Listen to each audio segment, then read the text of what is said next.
So do you like tea? Well, so do I now. We'll investigate the ways to make the perfect cup of tea. This drink is the second most widely consumed beverage, so it deserves to be made properly. Oh, and if you're wondering, the first place is, of course, taken by hot chocolate. I mean, water. Yeah, water. Tea has been in our lives for centuries. It's not shocking to see how popular it is now. This brewed drink has some amazing health benefits, and that's the second reason why it's been so prevalent in our lives. Throughout history, numerous modern studies and thousands of years of anecdotal evidence reveal that antioxidant-rich tea has many health benefits. Okay, but where does it come from? Legends say that the story of tea begins in China. According to these legends, around 2737 BCE, a Chinese emperor was sitting near a tree. Then his servant brought him boiled drinking water. Before the emperor took a sip, some leaves from the tree fell into his cup. He realized that the color of his water had changed. He drank the beverage and liked the aroma, and then he tried to experiment with the leaves that accidentally created the drink. There are different variants of this legend revolving around the emperor, but in reality, historians know that the earliest record of people drinking tea in China dates back to the Shang dynasty, and it was first consumed as a medicinal drink, not as a cup of joy. Now let's move on to the not-to-do list. You might be ruining your tea if your water is too hot. When your kettle whistles, you might think that the water is ready. That's right, it is boiled, but the temperature is too high for the delicate tea leaves. When you pour too hot water onto the leaves, what you get is a bitter taste.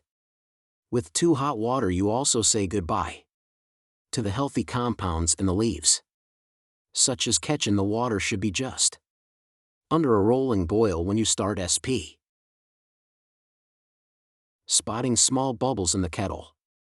That's the temperature you need. I wish there was one temperature that would work for every tea, but there isn't. It's up to you to discover the best water temperature for your type of tea, because there are so many teas in the world that I can't mention the best temps for all of them, but I'll give you a hint. Green tea should be brewed between 180 and 185 degrees Fahrenheit, while the water for black tea should be 206 degrees. I should also say that if the water is too cold, then it won't be able to extract all the necessary components of your tea. Now the water temperature is important as well as its quality. You need high quality water. Filtered water will do. If you use tap water, it may contain stuff like chlorine, fluoride, and other minerals. These compounds can ruin the flavor of your tea. Another way of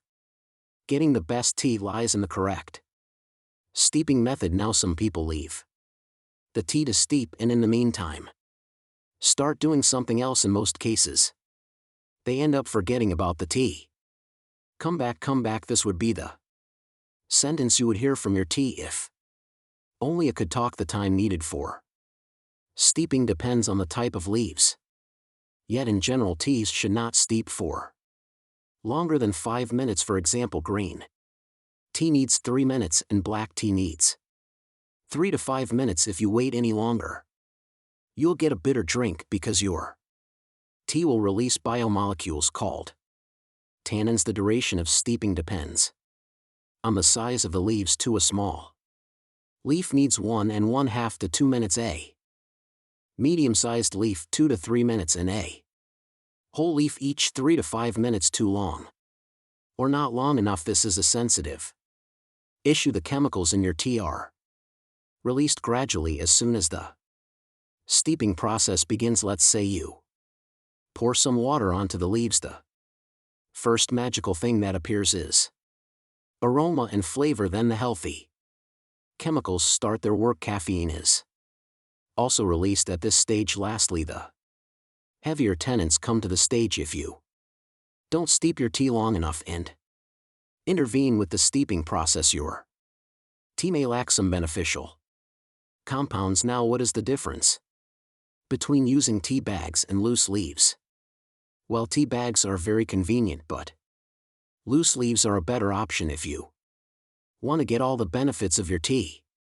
Regular tea bags you get from the supermarket come with leftover broken tea leaves known as dust and fanning.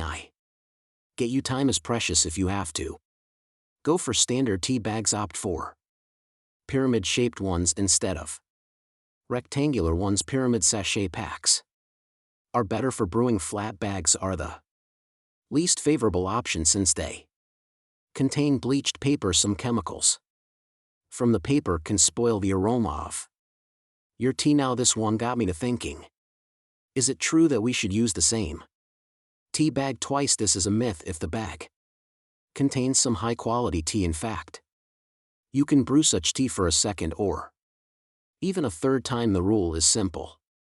Remove the tea leaves from the cup and let them drip dry. You shouldn't let your tea leaves steep once they've been soaked. The reason is again related to keeping the flavor bitter-free. Note that every time you steep a tea bag, you extract more caffeine. And what if we talk about the issue of those extra ingredients added to the tea? Yes, sugar.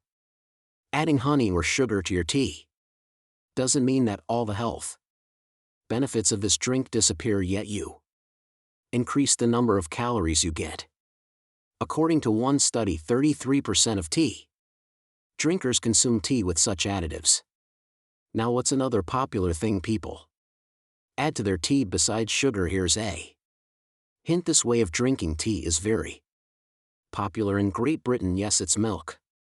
The amount of milk is a serious question. 2 mg. The milk to tea ratio should be 1/4 or less for 1 cup. You might not believe me, but the order in which you add the liquids is also important. Most people agree that adding milk after steeping your tea makes the drink tastier. First you brew the tea, then you pour it into your cup and add milk next. The teapot. Apparently there's a reason why people have been using teapots for centuries. These elegant containers help your drink stay warm for longer. Let's assume you pour yourself some tea into a big mug. There's a high chance that it'll get cold before you finish drinking it. To fix this problem, you can use a teapot.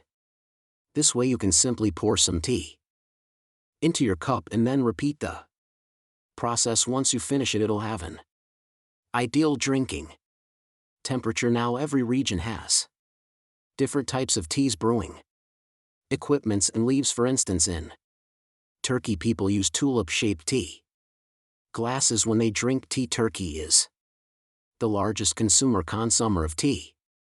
Per capita, they seem to enjoy their tea as much as the traditional tea music glasses. Also, they sometimes add a tiny piece of lemon to a cup of black tea as an additional ingredient. And if you go to Morocco, you'll be served some hot